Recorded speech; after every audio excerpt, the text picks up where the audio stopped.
This is Bobby with the Kentucky Welding Institute, and I want to talk to you real quick about what we do on Sundays here. There was a question about what our Bible studies look like.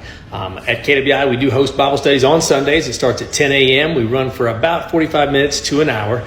They're topical-based topics, so the students get to select what they want to talk about. They'll turn in a conversation topic to me. I'll do the research, create a presentation, and it is open to anybody. It's not necessarily for Christians. We've had different denominations, so Baptists, Methodists, Catholics. We've had atheists here, and everybody just dialogues. We discuss the topics that are presented.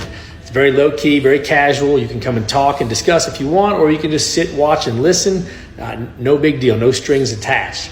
We do provide breakfast at 10 a.m., we go for about 45 minutes to an hour, and then instructors open the shop up from 11 a.m. to 3 p.m., and we buy pizza at lunch for those guys to gain that extra 4 hours of weld time.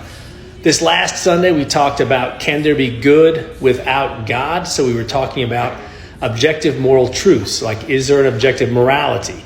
Again, if there is objective moral truths and God is in control of those, then we are all subject to that morality. So there is a good and there is an evil. If morality is subjective, then it's up to the culture or a person's opinion on what is good and what is bad. And if we follow that road to its end, then it would be very subjective as far as who controls morality. Ultimately, then whose decision is it that stealing is wrong or right? Or whose decision is it that rape is wrong or right? And if, again, everything is subjective, then I guess it's just what you feel.